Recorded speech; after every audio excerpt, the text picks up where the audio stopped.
Bienvenue au journal de la Foire des Châteaux, une fois de plus. Allez, bienvenue. Alors, bonjour.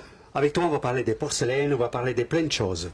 Hein? Avec plaisir. Et je suis très content de te voir ici parce que tu vas nous apporter encore un éclaircissement de ton domaine, sur ton domaine, pardon. Vas-y. Alors, tout d'abord, c'est un plaisir partagé. On est une profession qui est tout le temps en mouvement et en parler, mettre le doigt sur certaines choses est tout à fait primordial pour pouvoir avancer. On le dit toujours, et vous le savez bien, nous sommes des transmetteurs. Et la Foire de Chatou, dans ce domaine, est une des locomotives de ce patrimoine que nous faisons avancer. Mais il n'y a pas que ça. Je pense que la Foire de Chatou, dans cette locomotive, il y a la diversité, il y a la qualité, il y a l'originalité, il y a la convivialité. Oui. Et à ce titre, on avance tous ensemble. Ouais. Tu as résumé rapidement un peu ce que c'est cette magie de la Foire des Châteaux. Donc, et toi, quelles sont les expériences, quels sont les moments que tu apprécies le plus pendant cette foire? La Foire de Chatou, ce que j'apprécie le plus, les engueulades au déballage.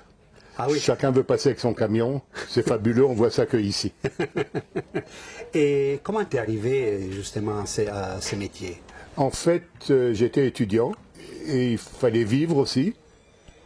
Donc je cherchais une activité qui me plaisait, mais qui me permettait aussi de travailler tout en étudiant ou d'étudier tout en travaillant. Et comme je viens d'une famille d'antiquaires, je me suis dit que ce serait une bonne idée, surtout qu'on pouvait travailler le week-end quand il n'y avait pas d'études. Ouais, donc ça a commencé comme ça. Ça a commencé comme ça, et j'ose pas le dire, mais ça fait 42 ans ou 43 ans que ça dure. Ah oui, ben ça veut dire qu'il y a une continuité dans ton parcours. Oui, oui, c'est vrai, mais rassurons-nous, ça n'a pas pris 42 ans pour terminer les études. Et ici, à la foire, qu'est-ce que tu nous présentes pour cette 104e édition? Alors, nous sommes deux sur le stand, nous sommes deux associés qui travaillons depuis très très longtemps ensemble. Je présente des céramiques essentiellement de l'Est de la France et nous avons aussi beaucoup d'objets qui viennent d'Alsace. Des marqueteries, des lithographies, de la vaisselle aussi alsacienne, etc., etc. Et ce mélange, cette juxtaposition, fait que le stand est relativement beaucoup visité par beaucoup de personnes. Oui, parce qu'il est vraiment très bien ordonné. Et puis, il y a certaines porcelaines où on découvre déjà la région que tu nous as décrit et en plus diverses saisons. Le même service à le printemps, l'hiver, l'été. Ça veut dire qu'on sort les assiettes en fonction de la saison, si on veut. C'est vrai, les illustrateurs alsaciens qui ont travaillé sur toutes ces choses-là ont puisé leurs images dans des choses qu'ils ont vues, qu'ils ont côtoyées. On dit par exemple de Henri Lux, qui a fait ce service alsacien, qu'il a mis l'Alsace dans nos assiettes. Et en plus, on mange bien en Alsace. Oui. Ils ont un art culinaire. Et justement, toi, c'est l'art de la table que tu nous présentes aujourd'hui. Beaucoup de l'art de la table, oui. Et tu fais un parcours historique. La fourchette, elle est entre quelle époque? La faïencerie de Sarreguemines débute en 1790 et elle s'estompe dans les premières années du XXIe siècle. Pendant toute cette période, l'art de la table a été très présent. Mais on arrive à des chiffres qui sont très très élevés. On parle de 5000 services différents à la faïencerie de Sarreguemines. C'est énorme. Énorme. C'est une manufacture qui a été une des plus grandes en Europe. Et au début du XXe, il y avait plus de 3000 employés sur place. Et avec les succursales, on arrivait à plus de 5000. C'est monstrueux. Oui, donc, pas mal de familles étaient derrière ça. Oui, ça a fait vivre toute une région. Extraordinaire, vraiment extraordinaire. Tu as aussi quelque chose de plus récent? Alors, pratiquement pas, parce que j'ai du mal à vendre comme antiquité quelque chose qui est plus jeune que moi. D'accord. Mais on a un service de Villeroy-Bosch, le service Acapulco, qui date des années 1970 et qui est très dynamique, qui est très prisé par les plus jeunes générations. Et quand on a des objets qui sont un peu plus tendance, ces gens-là viennent vers nous et reviennent vers nous et reviennent vers la foire, et c'est important. Tu as aussi d'autres rôles à l'intérieur de la Foire des Châteaux. Ouais, aujourd'hui, je suis juste membre du conseil d'administration. Je pense, et je le pense sincèrement, ce métier nous amène beaucoup, à chacun d'entre nous, parce que c'est pas qu'une activité professionnelle, c'est aussi un mode de vie. Ça nous amène beaucoup et je crois qu'à un moment donné, il faut rendre, donner, partager avec les autres, faire avancer. Surtout quand on commence à arriver à un certain nombre d'années, je pense qu'il faut aider les plus jeunes comme on nous a aidés nous à l'époque. Oui, la transmission maintenant, Voilà. elle s'effectue pas seulement avec les objets que vous vendez. Voilà, c'est ça, c'est un peu ça. C'est ça. Très bien. Bon, donc nous, on va en profiter pour aller voir les stands d'Alain et on revient tout de suite. C'est d'une délicatesse, je veux dire, je ne sais pas combien de temps ils employaient pour, faire pour dessiner une tasse. C'est une technique mixte. Il y a une partie qui est imprimée Oui, et d'accord. après qui est rehaussée. À partir de Louis-Philippe, début Louis-Philippe, on changeait parce que c'est la révolution industrielle. Il faut produire plus vite, plus rapidement, moins cher et en plus grande quantité.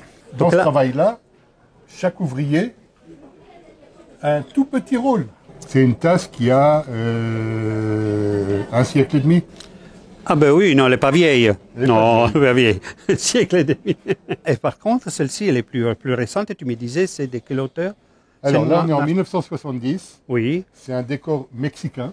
Oui. Ça vient de la manufacture des Villeroy Bosch au Luxembourg. Ils ont repris des décors du Mexique. Là est toute la différence entre les différentes faïenceries. Certaines ont cherché à innover, à attirer la clientèle. D'autres sont restés un petit peu en retrait, n'ont pas su prendre ce virage. Et ceux qui n'ont pas su prendre le virage ont disparu. Comme dans beaucoup de domaines. Ça, c'est un décor qui est très, très, très apprécié des gens qui ont la moitié de mon âge. D'accord. Donc, on a fait déjà un petit parcours d'histoire, bien sûr illustré par des images alsaciennes. Alsacienne, oui. Et elles sont drôles, hein, celles-ci, avec les voitures. Alors là, on est en période entre les deux guerres. Il y a un constructeur automobile à Strasbourg, les voitures Matisse, Ouais. qui a l'idée, un jour, de faire une assiette publicitaire pour un banquet de ses concessionnaires. Et il s'aperçoit à la fin du banquet qu'il manque beaucoup d'assiettes. Et il a l'idée de se servir de ces assiettes comme moyen publicitaire. Elle a dit, bah, ça fonctionne, s'ils les ont prises. Et là, je t'ai parlé des saisons. J'ai trouvé ça, saison, au moment des vies, qui sont vraiment... voilà, ça c'est le service le plus connu de la faïencerie de Sarreguemines. C'est le décor au Bernet de Henri Lux. Et on dit de cet illustrateur, Henri Lux, qu'il a mis l'Alsace dans nos assiettes. Voilà, c'était là. Voilà. Bon, ben c'est sur l'Alsace, dans nos assiettes, qu'on retourne sur notre plateau. Et à tout de suite.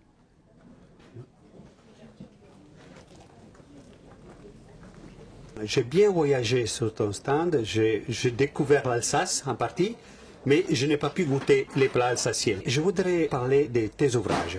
Tu nous as écrit d'abord la porcelaine. Tu peux m'en parler un petit peu? Alors, ce livre est né d'un manque. Et il n'y avait pas d'ouvrage, il n'y avait pas beaucoup de connaissances sur la porcelaine de Sarreguemines. On n'avait pas d'écrit, on n'avait rien du tout. Donc on a commencé à garder en mémoire ce qu'on avait croisé. On a partagé ces informations avec le musée de Sarreguemines pour que cette mémoire puisse ne pas se perdre. Et petit à petit, on a constitué, pas l'ensemble des décors qui existaient, mais beaucoup de décors, beaucoup de formes, beaucoup d'historiques, beaucoup d'informations qu'on découvrait au fur et à mesure. Au fil des années, on a trouvé important d'écrire pour un plus grand public, d'écrire cette connaissance, et ça s'est transformé dans un livre que vous avez là entre les mains. Et cet ouvrage montre ce cheminement des premiers décors naturalistes vers les productions plus tardives. D'accord. Et si on veut parler justement de ce deuxième livre, alors qu'est-ce que tu peux nous dire? Alors, ce deuxième livre est un livre généraliste qui a voulu, et c'est difficile de mettre 200 ans d'histoire dans 200 pages, mais ce livre a voulu montrer la faïencerie de Sarreguemines, montrer les hommes qui étaient derrière, montrer les capitaines d'industrie, montrer les décors, montrer les formes, montrer les cachets, faire un répertoire des numéros de formes, etc., etc. Je voudrais terminer terminer cette notre conversation avec une note d'espoir. Donc j'aimerais bien que tu me racontes une anecdote. Alors tout d'abord, si je peux me permettre, j'ai écrit un livre qui s'appelle « Vends d'abord, regrette après ». C'est un livre où il n'y a que des anecdotes de notre métier. Certaines, je les ai vécues, d'autres, on me les a racontées. C'est difficile de prendre une seule anecdote et de la raconter. Mais il y en a une qui me plaît beaucoup, parce qu'elle est dans le temps et à travers les océans. Un jour, on m'a proposé une très très grande quantité de moules de chocolatier en métal, très anciens. Il y en avait des milliers. Et j'ai été dans cette chocolaterie qui était en Lorraine. On m'a fait monter par une échelle, j'ai ouvert une trappe, et à perte de vue, il y avait des cartons avec des moules. C'était un gagne-pain important, et j'ai senti sur l'échelle mes genoux qui commençaient un petit peu à bouger. Et quand je suis redescendu, le propriétaire de la chocolaterie m'a dit « Est-ce que ça vous intéresse ?» J'ai dit « Oui, ça m'intéresse ». Et il m'a dit « Bon, cette chocolaterie m'appartient avec ma sœur. M'appartient à moi, je ne la vends pas. Voyez avec ma sœur si elle vend sa partie. » J'ai téléphoné à la sœur qui m'a dit « Écoutez, moi je suis fâché avec mon frère, je ne mets pas les pieds dans cet endroit. » Et les années ont passé, 3-4 ans. Et un jour, le téléphone a sonné, et au bout du fil, un monsieur me dit « Je ne sais pas si vous vous souvenez de moi, mais vous êtes venu me voir pour des moules de chocolatier, est-ce que vous êtes toujours intéressé ?» Et ce monsieur avait un nom très particulier, et je m'en suis évidemment toujours souvenu. Je lui ai dit « Je suis toujours preneur. » On a pris rendez-vous, j'ai été, j'ai dépensé beaucoup d'argent pour une grande quantité de moules. Mais 48 heures plus tard, le téléphone a sonné. « Bonjour, je suis monsieur Untel. » Je ne connaissais pas. « Je suis le beau-frère du monsieur à qui vous avez acheté les moules. Les moules ont été partagés en deux. La moitié chez le frère, la moitié chez la sœur. Est-ce que vous êtes intéressé par l'autre partie ?» Ben, j'ai dit oui, je suis intéressé aussi. Je n'ai jamais dépensé autant d'argent en aussi peu de temps. Et me voici après avec 6 000 moules de chocolatier. J'ai mis une annonce aux États-Unis. Vend grande quantité de moules de chocolatier anciens en métal. Et le téléphone a commencé à sonner. Il y a aux États-Unis des gens qui ne vivent que de ça. Et il y a un couple un jour qui a pris l'avion, qui est venu. Ils sont venus à la maison, on leur a montré que la moitié des moules. On leur a pris un hôtel et le soir, on a été manger avec eux. On les a invités à dîner dans un très bon restaurant. À l'apéro, ils avaient vu les moules tout l'après-midi. À l'apéro, ils ne parlent pas des moules. Au hors d'œuvre, ils n'en parlent pas. Le repas, ils n'en parlent pas. Le dessert, ils n'en parlent pas. Au pouce-café, ils n'en parlent toujours pas. À un moment donné, je leur ai dit, écoutez, vous avez traversé la mer en avion pour venir jusqu'à chez moi, vous avez loué une voiture, vous avez pris un hôtel, vous avez vu les objets, vous n'en parlez pas. Il me dit, écoutez, on verra ça demain matin. Le lendemain matin, ils arrivent chez moi. Il ouvre sa chemise de flanelle et il sort un papier qu'il pose sur la table.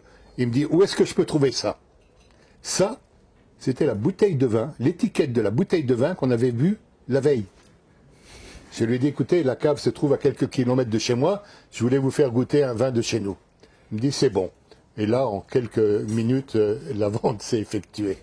Grâce à une bouteille de vin, mais... Alors, sous cette histoire magnifique, je vous laisse jusqu'au prochain journal de la foire en remerciant beaucoup Alain. Ciao. Merci beaucoup.